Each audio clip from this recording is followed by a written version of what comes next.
নমস্কাৰ বাইদেউ। নমস্কাৰ। আপোনাক আমাৰ সংলাপ পডকাষ্টৰ মাজলৈ স্বাগতম জনালো।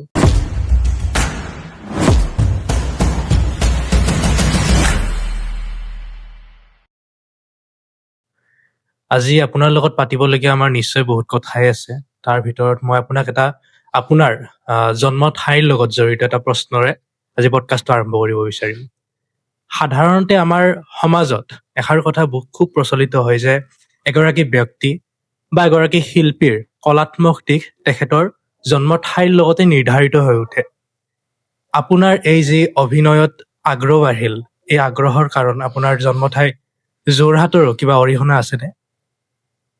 মই এতিয়া ঠিক ক'ব নোৱাৰিম যোৰহাটৰ অৰিহণা আছে বুলি, কাৰণ মই যোৰহাটত থকালৈকে এই কলা সংস্কৃতি পথাৰখনৰ লগত খুব বেছিকৈ জড়িত নাছিলোঁ। যদিও স্কুলৰ গৰম বন্ধত বা এনুৱেল যেতিয়া ভেকেশ্যন হয় তেতিয়া কিবা কিবি প্ৰগ্ৰাম কৰোঁ, সেইবিলাক আমাৰ মাজতে, কোনো মানে হেৰিকে নহয়, মানে পাব্লিক প্লেছত কৰা তেনেকুৱা ধৰণৰ নহয়।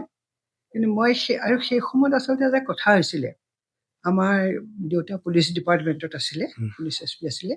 দেউতা খুব ষ্ট্ৰিক্ট আছিলে, পঢ়া শুনাটোত বেছি মানে গুৰুত্ব দিছিলে, এইবিলাক লাইনৰ প্ৰতি ইমান আগ্ৰহ নাছিলে। তথাপিও আবেলিটো আমি আজৰি থাকোঁ কাৰণে দেউতা এটা দৰ্পশৰ্মা দেৱ, এইটো যিটো তপন বুলি জানে চবেই, যিটো শৰ্মা তপন বৰুৱাৰ এখন স্কুল, তেতিয়া তেওঁলোকৰ দেউতাকৰ নামত আছিলে দৰ্পশৰ্মা মিউজিক স্কুল। তাত ভণ্টিয়ে গান শিকিছিলে, মই নাচ শিকিছিলোঁ। নাচ তাকো মণিপুৰী ডান্স, মণিপুৰী ক্লাছিকেল, অলপমান আৰু মানে এইবোৰ এনেই ক'ৰবাত পাৰফৰ্মেঞ্চ কৰাৰ কাৰণে নহয়, মানে আজৰি থাকক কিবা এটা কৰে। আজিকালি যেনেকৈ ল'ৰা ছোৱালীক আজৰি থকা সময়ত ক'ৰবাত আৰ্ট স্কুলত দিয়ে, কোনোবাই খেলত দিয়ে, কোনোবাই গানত দিয়ে, সেই তেনেকুৱাকে আৰু। কিন্তু সেইটো ইমান লেখত ল'বলগীয়া নাছিলে, এইকাৰণে ক'তো পাব্লিক প্লেচত তেনেকুৱা পাৰফৰ্মেঞ্চ কৰা নাই।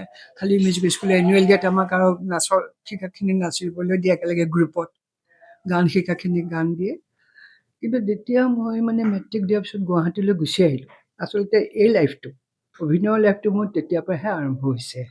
আচ্ছা, আপুনি যে ক'লে এই মণিপুৰী ডান্স আপুনি শিকিলে, আপোনাৰ মণিপুৰী ডান্সত ইণ্টাৰেষ্ট কেনেকৈ আহিল? আপুনি বিহু বা তেনেকুৱা ধৰণৰ ডান্সো আৰম্ভ কৰিব পাৰিলে? তাত অকল ক্লাছিকেল ডান্স আছিলে, হয়।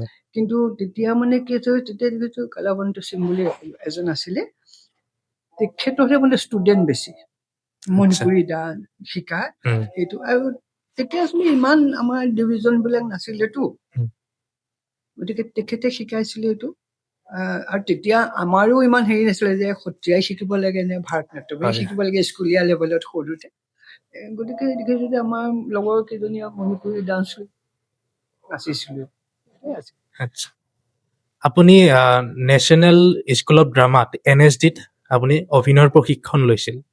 আপুনি আমাক জনাব পাৰিব নেকি যে NSD বা এনেকুৱা ধৰণৰ প্ৰশিক্ষণবিলাকত যেতিয়া এজন ব্যক্তি লয়, তেখেতৰ কলাত্মক দিশ গঢ়াৰ লগতে সেই ব্যক্তিজনৰ ছেল্ফ ডেভেলপমেণ্ট কি ধৰণে হয় বা সেই প্ৰশিক্ষণে কেনেদৰে সহায় সহযোগিতা আগবঢ়ায়?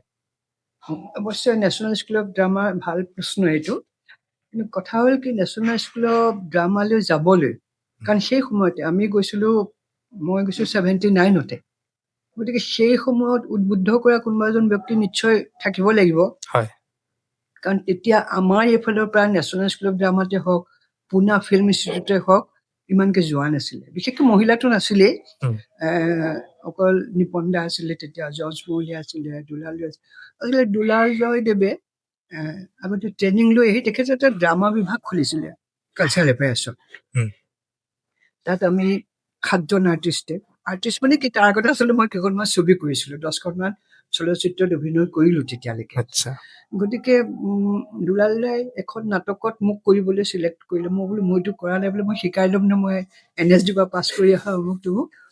মানে একদম ডাইৰেক্ট এখন মেজৰ নাটক, হাউচ অফ বাৰ্নাৰ্ডা আলবা, এখন অসমীয়ালৈ তেখেতে নিজে এডপ্ট কৰিছিলে, ফাতেমা বিবিৰ ঘৰ। আৰু তাতে মোক ফাতেমা বিবিৰ ৰোলটোকে দিছে, মানে যিটো মেইন ৰোল। 5জনী মানে গ্ৰ'ন আপ ছোৱালী, কেনেকুৱা মানে কনজাৰভেটিভ, মানে জীয়েকহঁতক বাহিৰলৈ ওলাবলৈ নিদিয়ে, শাসন কৰে, বন্দুক লৈ থাকে মহিলাগৰাকী, তেনেকুৱা ধৰণৰ। সেই নাটকখন কৰাৰ পিছত যেতিয়া কালচাৰেল এফেয়াৰ্ছত আমাক শিল্পী হিচাপে নিৰ্বাচন কৰিলে, অসমৰ অল অভাৰ আছামৰ পৰা 7জনক লৈছিলে, তেতিয়া দুলাল দাই হেৰি কৰিলে যে যদি ষ্টেজত কৰিবলৈ সঁচাকৈ মন আছে, বা তই যদি মোক তই বুলি মাতিছিলে, যদি অভিনয় কৰিবলৈ আগ্ৰহ কৰ তেতিয়াহ'লে নেশ্যনেল স্কুল অফ ড্ৰামালৈ যা। তাৰ বিষয়ে গোটেই খৰচী মাৰি ক'লে। তাৰপিছতে মই ভাবিলোঁ যোৱাটোতো ভাল, যদিও মই তেতিয়ালৈকে 10খন 11খন ছবিত অভিনয় কৰিলোঁ, চবেই কৈ এতিয়া কিয় যাব লাগে নেশ্যনেল স্কুল অফ ড্ৰামালৈ, অলৰেডি ইমানকেইখন ছবিত অভিনয় কৰা হ'লেই। মই বোলো নহয়, মই বাই বৰ্ণ আৰ্টিষ্ট নহয়, মই জন্মৰ পৰা, বহুতে যে কয় জন্মগত হয় হয় ঘৰখনত পৰিৱেশ থাকে, উম। আমাৰতো তেনেকুৱা নাছিলে। উম। তেতিয়া মই ক'লো যে নহয়, যাব লাগিব। মই এতিয়াও অভিনেত্ৰী বুলি মানে নিজকে ক'বলৈ এইকাৰণে দিগদাৰ পাওঁ, কাৰণ মই এখনো চলচ্চিত্ৰত তেতিয়ালৈকে মই যিকেইখনক যে বেছিভাগতে মেইন ৰোল কৰিছিলোঁ। তোমাৰ তেতিয়া জন্মই হোৱা নাই, তোমালোকে ইমান নাজানিবা। এই মানৱৰ জানো ললিতা, উপগ্ৰহ, অভিযান, পাপাৰ প্ৰাচিত্য, সোণৰ হৰিণ, ৰাংঢালী, ইভিন ভৱেশ শইকীয়া ছাৰৰ প্ৰথম ছবিখন যিখন কৈছিলোঁ সন্ধ্যাৰাগ, হয়। তাতো কৰিছিলোঁ। গতিকে এইবিলাক জৰ্জ মহলীয়া দূৰণি ৰং কৰিলোঁ, তেওঁ ট্ৰেইনিং লৈ অহা ফিল্মৰ পুনে ফিল্ম ইনষ্টিটিউটৰ পৰা। চবেই কৈ যে এতিয়া কিয় যাব লাগে, মই কৈছোঁ নহয়, মোৰ এতিয়াও শিকিবলৈ বহুত বাকী আছে, কাৰণ শিকাটো মানুহৰ কেতিয়াও শেষ নহয়, আৰু মই তেতিয়ালৈকে একো শিকাই নাই। চবেই বিচাৰে কাৰণে কৰোঁ আৰু তেনেকুৱা এটা। দুলালে কোৱাৰ কাৰণে নেশ্যনেল স্কুল অফ ড্ৰামালৈ গ'লোঁ। 3 বছৰ পাঠ্যক্ৰম। 3 বছৰত আমি অভিনয় কৰিবৰ কাৰণে নাটকত 13টা ছাবজেক্ট। কোনোবাই বিলিভ কৰিবনে যে ষ্টেজত অভিনয় কৰিবৰ কাৰণে 13টা ছাবজেক্ট পঢ়িব লাগে? গতিকে 13টা ছাবজেক্ট 3 বছৰ পঢ়িছোঁ। পঢ়াৰ পিছত তেতিয়া নিজৰ ওপৰত বিশ্বাসটো হৈছে, আৰু তাতে হয় কি, তাত গৈ হিন্দী নাটক কৰিলোঁ। মানে প্ৰত্যেক বছৰতে 2খন নাটক কৰিব লাগে। বেলেগ বেলেগ জেগাৰ পৰা ডাইৰেক্টৰ আহে, জাৰ্মানৰ পৰা আহে, অষ্ট্ৰেলিয়াৰ পৰা আহে, বা কেলকাতাৰো, মহাৰাষ্ট্ৰ, এনেকৈ বেলেগ বেলেগ হেৰি পৰা যিকেইজন ৰিনাউণ্ড ডাইৰেক্টৰ, তেওঁলোকে গৈ পেলাই তাত নাটক শিকায়, নাটক কৰায়। মই ক'ব নোৱাৰোঁ, বেছিভাগ বাহিৰৰ পৰা ডাইৰেক্টৰে। আমাৰ বেটছত 9জনী ছোৱালী আছিলে, সদায় মেজৰটো মোক দিয়ে। এটা সময়ত মানে বাকীকেইজনীয়ে মানে ডাইৰেক্টৰক ক'বগৈলগীয়া হৈছিলে, মানে কিয় পূৰ্ণি বুলি মাতিছিলে চবেই, পূৰ্ণিয়ে কিয় সদায় মেইন ৰোলটো পায়, আমি কিয় নাপাওঁ? তেতিয়া কৈছে চা, আমাৰতো এইটো পলিটিক্স নহয়, বাহিৰৰ পৰা আহি নিজে চিলেক্ট কৰে আৰ্টিষ্ট। গতিকে হয়তো মই ওখ পাখৰ কাৰণে, ষ্টেজ ফিট কাৰণে হয়তো সেইটোৱে মানে মোক বহুত নিজৰ ওপৰত আত্মবিশ্বাস আনি দিলে। তাতে হিন্দী ভাষাত কৰিলোঁ নাটককেইখন। সেই কৰা মেলাৰ পিছত আত্মবিশ্বাস আহে। মই ঘূৰি আহিলোঁ হয় 3 বছৰ পাছ কৰাৰ পিছত, মই এবছৰ বেছিকৈ আছিলোঁ, 4 বছৰ আছিলোঁ। আৰু ঘূৰি অহাৰ পিছতে কি কৰিলে, ইতিমধ্যে ভ্ৰাম্যমান থিয়েটাৰে মানে ভৱেন বৰুৱা, তেখেতে এতিয়া প্ৰয়াত, তেখেতে কনকলতা নাটকখন লিখিছিলে, যে কনকলতা কৰিবলৈ ছোৱালী বিচাৰি ফুৰিছে। মই পাছ কৰি আহিলোঁ, ওখ পাখৰ ষ্টেজত দেখি পেলাই খুব কাকুতি মিনতি কৰিলে। মই NSD পৰা পাছ কৰি আহি প্ৰথম যেতিয়া ভ্ৰাম্যমান থিয়েটাৰত কনকলতা কৰিলোঁ, 250 ৰাতিৰ ভিতৰত 200 ৰাতি অকল কনকলতাই হৈছে, ক'ৰবাত 4 দিন হৈছে, 3 দিন হৈছে, তেনেকৈ অকল কনকলতাখন। আৰু সেইখনে মই তাৰ পৰা পাৰফৰ্মেঞ্চ কৰি আহি ইয়াতো যদি সেইটো কৰিবলৈ পালোঁ, কণ্টিনিউৱাছ 200 নাইট কৰাটো এটা বৰ ডাঙৰ অভিজ্ঞতা। তাতে গাঁৱে ভূঞে চব জেগাত গোটেই অসমখন চিনি পালোঁ তেতিয়া। গতিকে সেই তেনেকৈ নিজৰ ওপৰত আত্মবিশ্বাসটো আহি গ'ল এই নাটকৰ প্ৰতি। আজিকালি মানুহক সেই এটা স্ক'প লাগে শিকিবৰ কাৰণে। ধৰি লওক তোমাৰ শিকিবলৈ আগ্ৰহ আছে, কিন্তু তুমি এটা সুবিধা পাব লাগিবতো। গতিকে এইখিনিও মানে মোক বহুত সুবিধা কৰি দিলে এই ক্ষেত্ৰখনত নিজকে প্ৰতিষ্ঠা কৰিবৰ কাৰণে। আপোনাৰ হালধীয়া চৰাই বাওধান খায় এখন আপোনাৰ জীৱনত হয়তো এখন বিশেষ ছবি, বা আমাৰ ৰাইজৰ বাবে এখন চিৰযুগমীয়া সৃষ্টি বুলি ক'ব পাৰোঁ। আপোনাৰ এই যে থিয়েটাৰৰ পৰা অসমীয়া চিনেমা জগতত খোজ দিলে, এই যাত্ৰা আপোনাৰ কেনেকুৱা ধৰণৰ আছিল, বা চিনেমা জগতত আপোনাৰ প্ৰথম অভিজ্ঞতা বা আপোনাৰ অনুভৱ কেনেকুৱা আছিল? মই এইটো কৈছোঁৱে যে মই চিনেমা জগতৰ অনুভৱটো ক'বলৈ হ'লে, মই আচলতে আমি মেট্ৰিক পাছ কৰি আহি পেলাই মই যদি গুৱাহাটীলৈ, দেউতাও গুচি আহিলে, আমি গুচি আহিলোঁ আমাৰ পৰিয়াল। গুৱাহাটীলৈ আহি জাষ্ট ইউনিভাৰ্চিটি এডমিশ্যন লৈছোঁ, কলেজত এডমিশ্যন হৈ ল'লোঁ, লগে লগে ক্লাছ নহয়। সেই সময়তে শুনিলোঁ যে অসমীয়া চিনেমাৰ শ্বুটিং কমাৰ্চ কলেজত হৈছে। কাৰণ যোৰহাটত থাকোঁতে এইবোৰ দেখাই নাই কেতিয়াও। লগৰ ছোৱালীকেইজনী মানে লগ ধৰিলে, বোলে ব'ল আমি শ্বুটিং চাবলৈ যাওঁ। শান্তিপুৰৰ পৰা গৈ গুৱাহাটী কমাৰ্চ কলেজ পালোগৈ, শ্বুটিং চাইছোঁ। আমি আৰু বাহিৰেদি জুমি চাইছোঁ আৰু দেখিছোঁ ভিতৰত বিদ্যাৰাও নিপুণ গোস্বামীৰ শ্বুটিং হৈ আছে। সেইদিনা দেওবাৰ আছিলে, গতিকে তেওঁলোকৰ মানে ক্লাছৰুম ছিকুৱেঞ্চ এটা আছিলে, ষ্টুডেণ্ট কম। এতিয়া ক'লে যে আমাক মানে বহুৱাই দিলেগৈ পিছফালে নি পেলাই, তাৰপিছত কেমেৰা মানে চাই ডাইৰেক্টৰ পৰা মোক আনি পেলাই বিদ্যালয়ৰ কাষত বহাই দিলেহি। বহালে ক'লে যে চবেই খালি ডাইৰেক্টৰলৈ চাবা, মানে প্ৰফেচাৰে লেকচাৰ দি আছে শুনিবা, আৰু বা ইহঁতৰ বেলেগ আৰু নিপন গোস্বামী বিদ্যালয়ৰ বেলেগ এক্টিভিটিজ আছিলে আৰু প্ৰেমিকা আছিলে। আৰু এই যে হৈ গ'ল শ্বুটিং, হৈ যোৱাৰ পিছত যাবলৈ সময়ত ডাইৰেক্টৰ, আকৌ এক্টৰ আৰু কেমেৰামেনে মোক মাতিলে, বোলে তুমি ক'ত থাকা? মই বোলে এনেকৈ শান্তিপুৰত থাকো, চিনেমা শ্বুটিং কৰিবা? মই কৈছো নকৰো। বোলে কিয়? মই বোলো দেউতাই নিদিয়ে। বোলে কিয় নিদিয়ে? মই দেউতা পুলিচৰ মানুহ, বৰ খং বোলো। আগৰ দিনৰ পুলিচ অফিচাৰ বিলাকৰ এটা বেলেগ এটা আছিলে, আত্মবহ এটা আছিলে, নিদিয়ে। বোলে ব'লা তোমাক ঘৰত থৈ আহোঁগে। ঘৰত থবলৈ গ'ল, গৈ পেলাই দেউতাৰ লগত চিনাকি হ'ল, কথা পাতিলে, ক'লে এটা সৰু ৰোল আছে, আমাৰ ছবিৰ শ্বুটিং শেষেই হ'ব হ'ল, কিন্তু ৰোল এটাৰ কাৰণে কেলকাতাৰ পৰা এজনী ছোৱালী অনাৰ কথা আছিলে, আপুনি যদি দিয়ে তাইক, বেছি দিন নহয়, এসপ্তাহ মানৰ কাৰণে। দেউতাই বোলে পাৰে যদি কৰক, মোৰনো কি। নিজে পটকে তেনেকে ক'লে, মোৰতো আচৰিত, দেউতাই পাৰে যদি কৰক বুলি কৈ দিলে। তাৰপিছত তেতিয়া প্ৰথম সেইখন মানে একেবাৰে আদি আৰু মোৰ মানে নাটক চিনেমাৰ একেবাৰে আৰম্ভণি, আৰু সেইখন আছিলে মানৱ আৰু দানৱ। সেইখনতে শ্বুটিং কৰিলো। শ্বুটিঙো হৈছিলে আকৌ পাইনউডত, শ্বিলঙৰ পাইনউড ৰাখিলো, তাত শ্বুটিং কৰিলো। সেইখনৰ যেতিয়া এডিটিঙৰ কাৰণে কেলকাতালৈ গ'ল, তেতিয়াতো চব কেলকাতাতে হয়। তাতে মানে ব্ৰজেন বৰুৱাই দেখিলে, এনেকে ডাইৰেক্টৰ বিলাক, আৰু যেতিয়া চব কেলকাতাতে একেটা টেকনিচিয়ান ষ্টুডিঅ'তে এইবিলাক কৰে। ব্ৰজেন বৰুৱা আহিলে ললিতাখনৰ কাৰণে, ললিতা দেখি আকৌ ভৱেন দাস আহিলে উপগ্ৰহৰ কাৰণে, উপগ্ৰহ দেখি সুজিত সিংহ গ'ল অভিযানৰ কাৰণে, এনেকে মানে কণ্টিনিউৱাছ আটাইকেইখনত মেজৰ ৰোল কৰি এতিয়া আহি এই পৰ্যায় পাইছোহি। আৰু বৰ্তমান আপুনি কিবা নতুন প্ৰজেক্ট কৰি আছে নেকি? নতুন প্ৰজেক্ট মানে মই এতিয়া ৰিটায়াৰমেণ্টৰ পিছত বিশেষকৈ মই ড্ৰামাত কনচেনট্ৰেট কৰিছোঁ। কিছুমান ছ'চিয়েল ছাৰ্ভিচ কৰোঁ, মই মানে ড্ৰামা লিখিবলৈও ল'লোঁ, অভিনয়ো কৰোঁ আৰু পৰিচালনাও কৰোঁ। এনেকে কৰি আছো। মাজতে এটা কথা থাকি গ'ল, হালধীয়া চৰাই বাওধান কথা সুধিছিলে। কৰি যেতিয়া নেশ্যনেল স্কুলত ড্ৰামা পাহি কৰিলে ভ্ৰাম্যমানলৈ গ'লো, তাৰপিছতে এখন ছবিৰ শ্বুটিং কৰিছোঁ, ময়ূৰী। এই শিৱপ্ৰসাদ ঠাকুৰৰ আছিলে ছবিখন। শিৱপ্ৰসাদ ঠাকুৰৰ শ্বুটিং হৈ আছিলে জ্যোতি চিত্ৰবনত।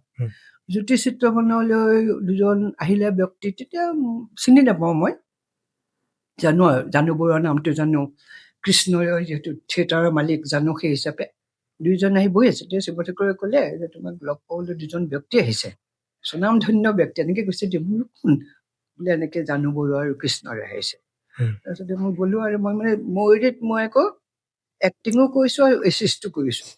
তাৰপিছতে গ'লো, বোলে অলপমান কথা পাতিব লাগিছিলে তোমাৰ লগত, তুমি কেতিয়া ফ্ৰী থাকা? মই বোলো এতিয়াতো শ্বুটিং হৈ আছে, বোলে আমি কোনোবা দিন গধূলি ঘৰলৈ আহিম। তেতিয়া কৃষ্ণৰাই দাদাই ক'লে যে এখেতে এখন ছবি কৰিব খুজিছে, ছবিখনৰ কাৰণে তোমাৰ লগত কথা পাতিব খুজিছে। গ'ল আমাৰ ঘৰলৈ। পিছত গৈ কথা বতৰা পতাৰ পিছত মই ওলটাই প্ৰশ্ন কৰিলো ডাইৰেক্টৰক যে এই ৰোলটোত মোক কি কাৰণে কাষ্ট কৰা হয়। তেতিয়ালৈকে মই কোনো গাঁৱলীয়া ৰোল কৰা নাই। সদায় চাগে মোৰ অৱয়ৱটো ফিজিকটো দেখি পেলাই নে কি কাৰণে নাজানো, সদায় মোক আৰু চহৰৰ এই কোজনী হিৰ'ইন আৰু নাচ গান কৰা এইবিলাক কৰে। মই ওলটা প্ৰশ্ন সুধিছো কি কাৰণে মোক হেৰি কৰা হ'ল এই ৰোলটোৰ কাৰণে একদম গাঁৱৰ একেবাৰে একদম ভিতৰুৱা গাঁৱৰ, তুমি চাইছা নাই নাজানো, নাচাবও পাৰা ছবিখন। অৱশ্যে এতিয়া যিবিলাক এডুকেশ্যনেল ইনষ্টিটিউট, তাত এইখন দেখুৱাই পেলাই তাৰ ওপৰত ডিছকাশ্যন হয়। তাৰপিছতে তেতিয়া জানো বৰুৱাই ক'লে নহয়, প্ৰথম কথা হ'ল এটা ট্ৰেইনিং আছে অভিনয়ৰ, NSD পৰা ট্ৰেইনিং কৰি আহা।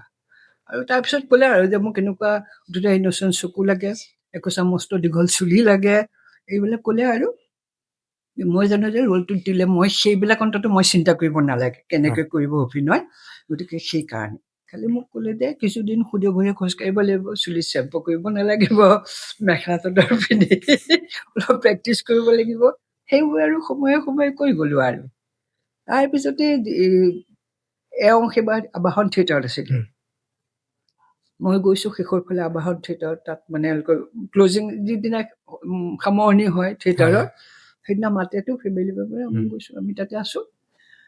কোনোবাই কেনেবাকে ক'লে হালধীয়া চৰাই বাওধান খাই গল্ডেন লোটাছ পালে, নেশ্যনেল বেষ্ট ফিল্ম হ'ল। আমি দুয়ো তেতিয়া পাঠশালাত গোটেই হুলস্থুল আৰু ভাল লাগিছে আৰু ছবিখনে হেৰি পাইছে। হয়। আৰু মই প্ৰথম গাঁৱলীয়া ৰ'ল এনেকুৱা কৰিছোঁ। তাৰপিছতে আৰু হুলস্থুল আৰু লগে লগে আমি গুচি আহিছোঁ আৰু গুৱাহাটীলৈ, যে ইমান এটা ভাল খবৰ অসমৰ কাৰণে, কাৰণ প্ৰথম সেইখন ছবিয়ে পাইছেতো একদম নেশ্যনেল বেষ্ট ফিল্ম পাইছে। গতিকে সেইটো এটা অনুভৱ বেলেগ আৰু বহুতেই আনন্দ পালো যে মই কৰা অন্তত ছবি এখনে প্ৰথম হেৰি আহিলে, হয়। এৱাৰ্ড আহিলে।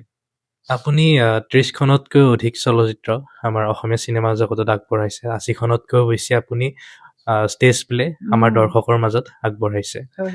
আপুনি যেতিয়াৰ পৰা এই অভিনয় জগতত অভিনয় আৰম্ভ কৰিলে, তেতিয়াৰ পৰা আজিৰ দিনটোলৈকে আপুনি অসমীয়া চিনেমা জগতত বা থিয়েটাৰত কেনেকুৱা ধৰণৰ ডেভেলপমেণ্ট আপোনাৰ চকুত দৃষ্টিগোচৰ হৈছে?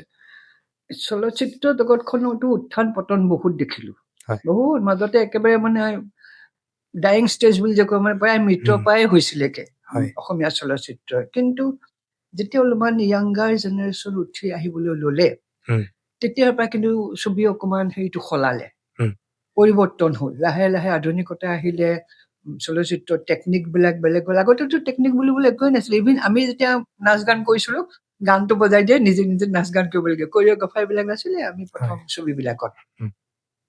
ইভিন এখন ছবিত ময়ো অভিনয় কৰিছো আৰু দুগৰাকী অভিনেত্ৰী, মই তেওঁলোকক নাচিবলৈ শিকাই দিছো, অভিনেত্ৰীক। মানে কোনো নাছিলে, কৰিঅ'গ্ৰাফাৰ, তেনেকুৱা ষ্টেজৰ পৰা আমি আহিছো আৰু। কিন্তু লাহে লাহে ডেভেলপ বহুত হ'ল। কিন্তু হৈছে কি, আমি শেষৰ পৰ্যায়লৈ কিছুমান চলচ্চিত্ৰত আমাক নিজকে খাপ খাবলৈ অকমান দিগদাৰ হয়। দিগদাৰ হয় মানে হঠাতে বেছি আধুনিক হৈ গ'ল ছবিবিলাক, বেছি টেকনিকে প্ৰাধান্য পাবলৈ ললে, অভিনয়ৰ যেন যিটো স্কোপ সেইটো যেন কমি আহিলে, আমাৰ তেনেকুৱা লগা হৈছিলে। কিন্তু এতিয়াতো গোটেই ট্ৰেণ্ডে সলনি হৈ গ'ল চলচ্চিত্ৰৰ। অৱশ্যে সময়ৰ লগে লগে পৰিৱৰ্তন হ'ব আৰু খাপ খাব পাৰিব লাগিব। আমি যদি ইয়াতে হিন্দী ছবি এখন যদি তেনেকে চাব পাৰো, সেই পৰ্যায় এখন অসমীয়া ছবি কৰিলেহে, আমি অসমীয়া ছবি নচলে বুলি ক'লে কিটো হ'ব? ফেৰ মাৰিব পাৰিব লাগিব। কম্পিটিশ্যনৰ যুগ, কম্পিটিশ্যন কৰিব পাৰিব, সকলোতে কম্পিটিশ্যন। কিন্তু গতিকে কম্পিটিশ্যন কৰিব পৰাকে তেনেকুৱা পৰ্যায়ৰ ছবি কৰিব লাগিব। এতিয়া সেইকাৰণে আকৌ যে উঠি আহিছে, সেই এটা মানে খুব শুভ লক্ষণ। কেইবাখনো ছবিয়ে বহুত ভাল ভাল এৱাৰ্ডো পাইছে, অথচ কমাৰ্চিয়েলিও খুব হিট হৈছে, ৰাইজে আঁকোৱালিও লৈছে। গতিকে এতিয়া শেহতীয়াকৈ তুমি এইখন নাজানো আৰু, জুবিন গাৰ্গে বুকৰ পৰা আশীৰ্বাদ কৰিছে নে কি, ৰৈ ৰৈ বিনালেটো নুঠাই হ'ল। এতিয়া 10খনমান ছবি আছে লাইনত, ভাল ভাল ছবি, কিন্তু দিব পৰা নাই। তাৰমানে ৰৈ ৰৈ বিনালে ইমান চব হলতে চলি আছে। গতিকে সেইকাৰণে এতিয়া এই ট্ৰেণ্ডটো যদি আৰু আহি যায় সঁচাকে, নাজানো এতিয়া এইখন জুবিন গাৰ্গৰ ছবি বুলিয়ে চলিছে নে মানুহে সঁচাকে এনেকে আহিব। এইখন যোৱাৰ পিছত যেতিয়া ছবি আহিব, তেতিয়াহে আকৌ কব যে সঁচাকৈয়ে চলচ্চিত্ৰ জগতলৈ এটা ঢৌ আহিলে, পৰিৱৰ্তন আহিলে, উত্থান আহিছে। আৰু এতিয়া তাৰে আশাটোৱে আছো আৰু, ফেব্ৰুৱাৰীলৈকে বোধহয় এইখন থাকিব, তাৰ পিছতে ভাবিছো ৰিলিজ দিব, তেনেকুৱা কিবা শুনি আছো আৰু। এতিয়া আপোনাৰ বাবে এটা বিশেষ প্ৰশ্ন, আপুনি যিহেতু বলিউডৰ কথা ক'লে বা হিন্দী চিনেমাৰ কথা ক'লে, এটা বিশেষ প্ৰশ্ন মোৰ মনত আছিল। আমি যদি বৰ্তমান সময়ত চাওঁ, বলিউডৰ দৰে ডাঙৰ ইণ্ডাষ্ট্ৰীবোৰ, যিকোনো এখন চিনেমা যদি আমি আজি চাব বিচাৰো, আজিৰ সময়ত যদি চাব বিচাৰো, সেই চিনেমাবোৰ বিভিন্ন ধৰণৰ OTT প্লেটফৰ্মছ বা ইণ্টাৰনেটৰ যিকোনো কোণে আমি পাই যাম। কিন্তু বৰ্তমান অসমীয়া চিনেমাৰ সেই অনুপাতে, মানে হিন্দী চিনেমাৰ অনুপাতত আমাৰ অসমীয়া চিনেমা উপলব্ধ নহয় আমাৰ ৰাইজৰ বাবে।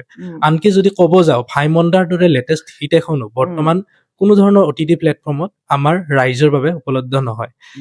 এই কথাটো যদি আমি বিবেচনা কৰোঁ, তেতিয়াহ'লে আমি এটা কথা নিশ্চয় ক'ব পাৰিম যে অসমীয়া চিনেমা জগতৰ এয়া এক বিফলতা, সফলতা নহয়। বক্স অফিচ কালেকশ্যন ভাল হৈছে, কিন্তু তথাপিতো ৰাইজৰ বাবে সেইখন চিনেমা চিৰযুগমীয়া নহয়। কাৰণ আমাৰ যদি অসমীয়া কলা সংস্কৃতি ধৰি ৰাখিব লাগে, এই চিনেমাবোৰে আমাৰ ভৱিষ্যতৰ জেনেৰেশ্যনটোক জনাব যে আমাৰ অসমীয়া চিনেমাবোৰ এনেকুৱা আছিল। কাৰণ তেতিয়া আকৌ নতুন ঢৌ আহিব। এতিয়াৰ সময়খিনি ধৰি ৰাখিব লাগিলে সেই চিনেমাবোৰ বা সেই যিবোৰ গান ওলাইছে, এই গানবোৰ থাকিব লাগিব। কিন্তু এই যে OTT প্লেটফৰ্মছ নাই বা কোনো ধৰণৰ ইণ্টাৰনেটৰ ব্যৱস্থা নাই, সেই আমি চ'ৰ্চ নাই, তেতিয়াহ'লে কেনেদৰে আগবাঢ়িব আমাৰ অসমীয়া চিনেমা? আপোনাৰ এই ক্ষেত্ৰত মতামত কেনেকুৱা? এইটো কৈছে একদম ঠিক কথা। কিন্তু কথা হ'ল কি, আচলতে আমাৰ প্ৰডিউচাৰসকল ইমান মানে সচেতন নহয়। হয় তেওঁলোকে যে এইবিলাকত যে দিব লাগে বা এইবিলাকৰ লগত সংযোগ ঘটাব লাগে হয়তো বহুতে নাজানে কেনেকেনো OTT প্লেটফৰ্মত দিব পাৰি ছবিখন উম। কি কৰিব লাগিব তাৰ কাৰণে ক'ত কণ্টেক্ট কৰিব লাগিব কেনেকুৱাকে নিজে তাত ইন হ'ব লাগিব এইবোৰ বহুতৰ মানে কি ক'ম নিজৰ নিজৰ অজ্ঞতাৰ কাৰণেও বহুতে নিদিয়ে হয় আৰু বহুত প্ৰডিউচাৰে মানে ভাবে কি ইজনৰ ছবিটো কোনে চাব উম, তেওঁলোকে ছাবটাইটেলটো কৰিবলৈও দিগদাৰ পায় উম। বা OTTৰ কাৰণে কেতিয়াবাকৈ কিছুমান ছবি অলপমান এডিট কৰিও দিব লাগে বা এটা হয় টাইম হেৰিও থাকে উম, আকৌ সেইবোৰ কৰিবৰ কাৰণে তেওঁলোকে মানে আকৌ পইচা খৰচ কৰিবলৈও নিবিচাৰে সেইও এটা কথা আছে দেই উম, পুঁজিটো বৰ ডাঙৰ কথা অসমীয়া হয় চলচ্চিত্ৰৰ হয় কাৰণে হয় কাৰণ পুঁজি এটা তুমি ছবি এখন কৰিবৰ কাৰণে কোনোবাই তোমাক পইচা অলপমান দিছে সেইটোৱে বহুত ডাঙৰ কথা বুলি ধৰি লয় হয় পিছৰ পৰ্যায়ৰ কথা আৰু চিন্তা নকৰে যদি পইচাখিনি ঘূৰাই দিব পাৰিলো প্ৰডিউচাৰক নিজৰ অলপমান প্ৰফিটৰ সেইটোৱে মানে বহুত আকাশ ঢুকি পোৱালো বুলি ভাবি থাকে হয় আৰু যে কিমান ৰাস্তা খোলা আছে সেই কথাটো বেছিভাগেই নাভাবে আৰু সেই এতিয়া যিখিনি ওলাই আহিছে য়াংগাৰ জেনেৰেশ্যন মই ভাবো যে তেওঁলোকে হয়তো এইটো কাম কৰিব এতিয়া তুমি জানানে আমি কৰা যিবিলাক ছবি যে কলো হয় ৩৩খন ৩৫খন ছবিত অভিনয় কৰিলো হয় তাৰে বেছিভাগ ছবিয়ে নাই এতিয়া উম, চাওঁ বুলিলে সেইবোৰ ছবি নাপাওঁ ব্লেক এণ্ড হোৱাইট বিলাক বাৰু বাদেই দিলো ব্লেক এণ্ড হোৱাইট ছবিবিলাকতো নাপাওঁৱেই ইভেন কালাৰ ছবি এতিয়া ভূপেন হাজৰিকাদেৱৰ চেণ্টেনেৰী চেলিব্ৰেশ্যন চলি আছে কিন্তু ভূপেন হাজৰিকাদেৱে ৮খন চলচ্চিত্ৰ কৰিছিলে উম, নাই নহয় মাত্ৰ 4খন আছে তাকো আমি দূৰদৰ্শনত প্ৰিজাৰ্ভ কৰাৰ কাৰণে কাৰণ চলচ্চিত্ৰ জগতটো মই চাই আছিলো কিন্তু বেছিভাগে কি কৰে দিয়ে যে দি পেলাই প্ৰিণ্টটো লৈ গুচি যায় তেওঁলোকে জাষ্ট ছবিখন চলাবলৈ দি পেলাই লৈ যায় কিন্তু কিছুমান আমি ট্ৰেন্সফাৰ কৰোঁ তেওঁলোকে দিয়ে মানে আমাক উম। সেই ট্ৰেন্সফাৰ কৰা কেইখন আছে 4খন ছবি আছে অকল ভূপেন হাজৰিকাদেৱৰ তাকো সেইকেইখন আছে দূৰদৰ্শনত নাই অসম চৰকাৰৰো বা কোনো চলচ্চিত্ৰ জগতৰ কাৰো যেন দায়িত্ব নাই যে ছবিবিলাক আমি প্ৰিজাৰ্ভ কৰিব লাগে উম, থব লাগে আমাৰ কিছুমান ইমান ভাল ভাল ছবি চাবলৈ মন যায় হয় কিন্তু সেইবিলাক নাই এই ক্ষেত্ৰত আমাৰ চৰকাৰৰ ভূমিকা লোৱাটো আছে আছে উচিত লোৱাটো উচিত তাৰ মানে হয় কি চৰকাৰে হয়তো ডাইৰেক্টলি লোৱা নাই কাৰণ তেওঁলোকৰ প্ৰিজাৰ্ভ কৰিবলৈ তেনেকুৱা আৰ্কাইভ লাগিব উম, আৰ্কাইভ চিষ্টেমটো নাই নাই কিন্তু মুম্বাইত মইতো পুনে ফিল্ম ইনষ্টিটিউটতো ট্ৰেইনিঙত আছিলোতো হয় মানে যেতিয়া দূৰদৰ্শনত জইন কৰিলো উম, তেতিয়াও আকৌ ট্ৰেইনিং ল'ব লাগে সেইটো পুনে ফিল্ম ইনষ্টিটিউটত লৈছিলো এই প্ৰডাকশ্যনৰ কাৰণে গতিকে তেতিয়া আৰ্কাইভত আমাৰ অসমীয়া ছবি আটাইতকৈ কম উম। নায়ে বুলিব লাগে খুব কিন্তু কম আমাৰ আছে প্ৰডাকশ্যনটো আছিল কিন্তু মই আকৌ আচৰিত কথা তাত এই আচলতে জন্স মহলীয়া দেৱে নিজে হয়তো পুনে ফিল্ম ইনষ্টিটিউটৰ পৰা পাছ কৰাৰ কাৰণে তেওঁৰ ছবিখন আছিলে উম, এই দূৰণিৰ ৰং উম, মোক কৈছে एक फिल्म है ना असमिया যেতিয়া চলাইছে এইটো তুমি হো তাতে মানে তাত আচৰিত মানিছে মানে এইখন ছবিখন আছে হেৰি কৰি পেলাই তেনেকে খুব কম মানে অসমীয়া ছবি আছে তাত উম, গতিকে সেই এটাও নকৰে ইয়াত আৰ্কাইভ বাৰু নাই তেতিয়ালৈকে এতিয়ালৈকেওতো আৰ্কাইভ এতিয়া সেই চলচ্চিত্ৰ নিগমে অলপমান আৰ্কাইভ কৰিছে কিন্তু আগৰ ছবি বেছিভাগেই নাই হয় গতিকে সেই অন্ততঃ তাত যদি তেতিয়া কণ্টেক্ট কৰি তাতো যদি থৈ দিলেহেঁতেন উম, বা নহ'লে এই ষ্টুডিঅ'বিলাকতো যদি এতিয়া টেকনিচিয়ান ষ্টুডিঅ'ত ভিতৰত থৈছিলে কিছুমান স্পুল মাজতে জ্বলি গৈছিলে নহয় ষ্টুডিঅ'টো হয় বহুত হেৰি নষ্ট হৈ গ'ল স্পুলবিলাক আগতেতো স্পুল চিষ্টেমে আছিলে এতিয়া হয় ডিজিটেল হ'ল উম, স্কুলবিলাক বেছিভাগতে নাই আমাৰ এজন আছিলে সদা চৌধুৰী বুলি তেখেতে মানে চবৰ পৰা ছবিবিলাক স্কুলবিলাক আনি আনি আমাৰ দূৰদৰ্শনত জমা দিয়েহি আকৌ মই তাৰ পৰা টেলিচিনেট কনভাৰ্ট কৰোঁ কৰি পেলাই টেলিকাষ্ট কৰোঁ তাৰপিছত আকৌ স্কুল লৈ গুচি যায় কিন্তু কিছুমানৰ ধৰি লওক আমি ৰাখি থওঁ আমাৰতো ৰখাটো আচলতে আমাৰ দায়িত্ব নহয়তো সেইটো তেতিয়া উম, উম, দূৰদৰ্শনৰ গতিকে তথাপিও কেইখনমান ৰখাৰ কাৰণেহে থাকিলে সেই স্পুলখিনি বোলে আগৰ ছবিৰ চব স্পুল সদা চৌধুৰীৰ লগত আছিলে বুলি আমি মানে শুনা কথা কিন্তু সদা চৌধুৰী হঠাতে ঢুকাই থাকিলে উম, তেওঁৰ স্কুলখিনি ক'ত থৈছিলে কি কৰিছিলে কোনেও ক'ব নোৱাৰে পিছত বোলে সেই কিবা এভিকশ্যন কৰিলে তেওঁৰ ঘৰ চৰ এইবিলাক উঠাই দিলে একো নাজানো মানে স্কুল বস্তুটো মানে একেবাৰে নোহোৱা হৈ গ'লগে উম, বেয়া লাগে সেইকাৰণে আগৰ ছবিবিলাক যে আমি কৰা ছবিবিলাকো যে চাবলৈ নাপাওঁ বা হয় নাই হয় কোনোবাই দুই এখন উদ্ধাৰ কৰিছে কিবা কিবি কৰি পেলাই কাৰোবাৰ লগত থকা হয় বেছিভাগেই নাই আমি আৰু বেছি সময় নলওঁ আপোনাৰ পডকাষ্টটো আমি ইমানতে সামৰি মাৰিম, কিন্তু তাৰ আগতে আমি আকৌ দুটা প্ৰশ্ন আপোনাক সুধিব বিচাৰিম। আপুনি অভিনয় জগতত ইমান ওতঃপ্ৰোতভাৱে জড়িত, আপুনি আমাক জনাব পাৰিব নেকি যে অভিনয় আমাৰ মানৱ জীৱনত কিদৰে প্ৰভাৱ পেলায় বা এগৰাকী ব্যক্তিৰ ব্যক্তিত্বত কি ধৰণে প্ৰভাৱ পেলায়? ব্যক্তিত্বকটো প্ৰভাৱ পেলায়ে, লগতে কিন্তু আমাৰ গোটেই সমাজকো প্ৰভাৱ পেলায়। হয়। ব্যক্তিত্বক পেলায় এই কাৰণে, কাৰণ আমি যিয়ে কলা সংস্কৃতি পথাৰখনত জড়িত বুলি কওঁ, হয়। কিন্তু আমাৰ এইটো খুব অনেষ্ট প্ৰফেশ্যন। উম। ইয়াত ধৰি লওক কোনো কৰাপশ্যন নাই, উম। কোনো কাৰো প্ৰতি জেলাছ নাই, হয়। ধৰি লওক কোনো কাৰো প্ৰতি বেয়া কাম কৰিব নোৱাৰে। উম। যদি যিসকলে মানে সঁচা অৰ্থত যদি নিজকে শিল্পকৰ্মী বুলি কয়, সেইসকলক মই চবেইতো নহয় যে হয়। অভিনয় কৰিলেই যে একেবাৰে অভিনেত্ৰী বা একেবাৰে সেইটো নহয় দেই, অভিনয় বহুতে কৰে, কিন্তু প্ৰকৃত অভিনয় কৰিবলৈ হ'লে এটা বেলেগ এখন আসন। উম। গতিকে যিয়ে একেবাৰে মানে নিজকে সমৰ্পিত কৰে অভিনয় জগতখনক, চলচ্চিত্ৰ হওক বা নাটকেই হওক, তেওঁৰ কিন্তু চিন্তা চৰ্চা কথা কোৱাৰ ধৰণ কাৰণ বেলেগ। অন্য নিচিনাকে অতিবাহী পোৱা বা অকল গ্লেমাৰৰ পিছত ঘূৰা, শ্ব' অফ কৰা, এইবিলাক কিন্তু নহয়। আমি যদি মুম্বাইৰ হেৰিখনতো চাওঁ, স্মিতা পাটিল আছিলে, শাবানা আজমি আছিলে, নাছিৰুদ্দিন শ্বাহ, আমাৰ অমৰীশ পুৰী, ওম পুৰী, এইসকলৰ এটা ধাৰাটো কিন্তু বেলেগ। হয়। একদম ডেডিকেটলি কেতিয়াও গ্লেমাৰৰ পিছত ঘূৰা নহয়, চিৰিয়াছ চলচ্চিত্ৰবিলাকত অভিনয় কৰে বা নাটকত, আমি নাটকো দেখিছোঁ শাবানা আজমি, নাছিৰুদ্দিন শ্বাহৰ। কাৰণ নাছিৰুদ্দিন শ্বাহৰ ৱাইফে মোৰ ৰুমমেট আছিলে ৰত্না পাঠক, গতিকে খুব ভালকে পোৱা তেওঁলোকক। গতিকে সেই ধৰণে যদি আমি চাওঁ, আজিকালি কিন্তু একাকাৰ হৈ গৈছে, কাৰণ আজিকালি প্লেটফৰ্ম বহুত হ'ল। চিৰিয়েলবিলাক কৰে, VCD কৰে, চিনেমাত কৰিলে, ষ্টেজত কৰিলে, ভ্ৰাম্যমানত কৰিলে, একেগৰাকীয়ে যেতিয়া চবতে কৰে, ডেফিনেটলি মাইণ্ডটো ক'ত কনচেনট্ৰেট কৰিব, তেনেকুৱা এটা হৈ যায়, ডাইভাৰ্ট হৈ যায় নহয় মনটো। গতিকে সেইকাৰণে মই ভাবোঁ যে যি আচল কৰ্মী যিকোনো এটা বা দুটা মাধ্যমত কৰাটো বেলেগ কথা, কিন্তু বোলে মোৰ এইটোত নহ'লেগে, গতিকে আৰু এটাত কৰিম, এই ধৈৰ্যটো নহ'লে দিগদাৰ হয়। মানে ধৈৰ্য ধৰিব পাৰিব লাগিব এই অভিনয়, কাৰণ অভিনয় জগতখনেদি জগত জিনিব পাৰি। এতিয়া মই নিজে নাটক লিখোতো, এতিয়া অলপতে মই এখন নাটক কৰিলো কলাক্ষেত্ৰত, এখন কৰিলো লাচিত ঘাটত। লাচিত ঘাটত কৰিছিলো মানে হেৰি বীৰ চিলাৰায়, বীৰ চিলা আমাৰ বুৰঞ্জী বীৰ চিলাৰায়, তেখেতৰ ওপৰত নাটকখন কৰিলো, দুদিন কৰিছিলো। তেখেতৰ জন্মদিন উপলক্ষে 24 ফেব্ৰুৱাৰী যোৱাবাৰ আৰু 25 ফেব্ৰুৱাৰী 8,000 মানুহে দুদিন চাইছে, কাৰণ লাচিত ঘাটত গোটেই মুকলি হেৰিত ষ্টেজ বনাই লৈছিলো। গতিকে সেই যে মানুহৰ আগ্ৰহটো চোৱাৰ, আৰু আমি যে অকল এণ্টাৰটেইনমেণ্ট কৰোঁ সেইটো কথা নহয়, তাৰ লগে লগে সমাজখনক শিক্ষিত কৰাৰ আমাৰ কিন্তু অভিনয় শিল্পীসকলৰ বহুত দায়িত্ব। কাৰণ আমি কি বস্তু দিম, তেওঁলোকক আমি কি শিকাম, কেনেকুৱা ধৰণে আমি উদ্বুদ্ধ কৰিম তেওঁলোকক এই জগতখনৰ প্ৰতি বা সমাজৰ প্ৰতি, সেই এটা দায়িত্ব থাকে আমাৰ অভিনয় শিল্পীবিলাকৰ। কাৰণ বেকত কোন আছে সেইটো কমন দৰ্শকে বুজি নাপায়, যে লাইট কোনে কৰিছে বা মিউজিক কোনে কৰিছে, ছেট কোনে বনাইছে, মেকআপ কোনে কৰিছে, ডাইৰেকশ্যন কোনে দিছে, কোনে তাত পইচা খুলিছে, সেইটো সৰ্বসাধাৰণ কনচাৰ্ণ নহয়।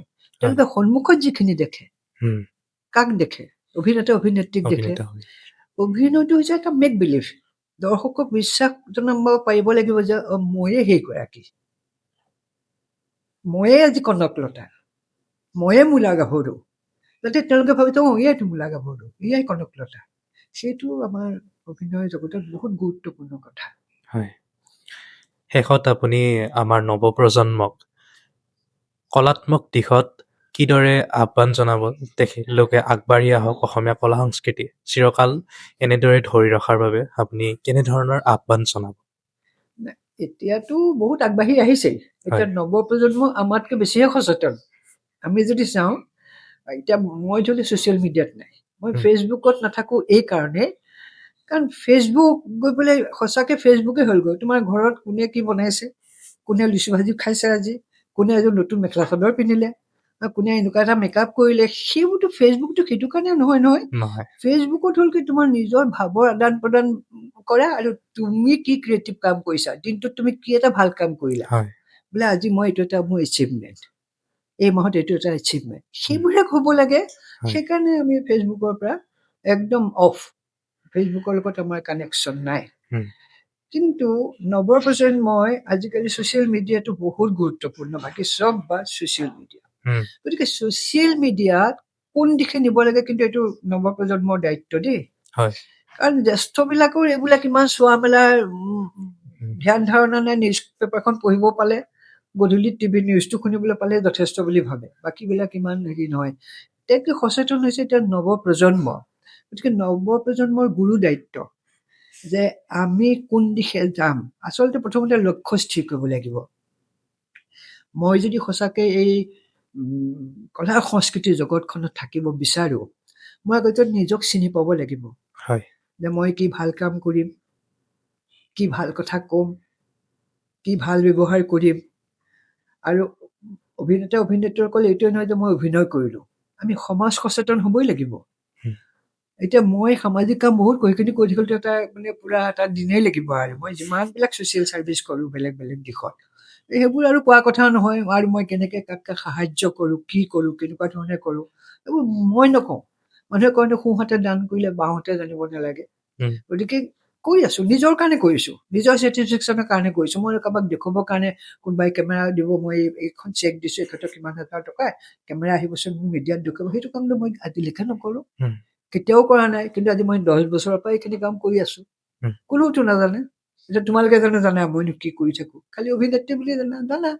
যিয়ে যেনেকে ভাবিছে ভাবক, কিন্তু এনেকুৱা হ'ব নালাগে যে সেইজন অভিনেতা বা অভিনেত্ৰী ইমান বেয়া ব্যৱহাৰ কৰে, ইমান বেয়াকে কথা কয়, বৰ ভেম, ওচৰলৈ যাবই নোৱাৰি, কথাই পাতিব। এইটো কি কথা? যিমানে পপুলাৰ হৈ যায় সিমানে ডাউন টু আৰ্থ হ'ব লাগে হয় সমাজৰ লোকে। কাৰণ আমি আজি কাৰ কাৰণে পপুলাৰ হৈছো? সমাজে, ৰাইজে যদি আমাক আঁকোৱালি নলয়, ষ্টেজত যদি মই নাটক এখনত অভিনয় কৰি থাকো, যদি দৰ্শক নাহে, তেতিয়া মই কাৰ কাৰণে কৰিলো? ৰাইজেই আমাৰ পুঁজি নহয় জানো, বেংক বেলেঞ্চ নহয় জানো? হয় সেয়া, গতিকে ৰাইজক সন্মান কৰিব পাৰিব লাগে অভিনেতা অভিনেত্ৰী, আৰু সেই দিশেৰেহে প্ৰথমতে ইন কৰিব লাগে। উম, গ্লেমাৰটো লৈ পেলাই ইন কৰাটো ডাঙৰ কথা নহয়। ঠিক আছে বাইদেউ, আপুনি অহাৰ বাবে আপোনাক ধন্যবাদ জ্ঞাপন কৰিলোঁ। আমাৰ পডকাষ্টটো আজি এইখিনিতে সামৰণি মাৰিম। ধন্যবাদ। তোমাৰ লগতে তোমাৰ এই গোটেই টিম, থেংক ইউ। তোমালোকৰ এই পডকাষ্টাৰ যিটো হেৰি চেনেল, তালৈকো মই মোৰ শুভেচ্ছা জনাইছো, ভাল সকলোৰে। Thank you ma'am.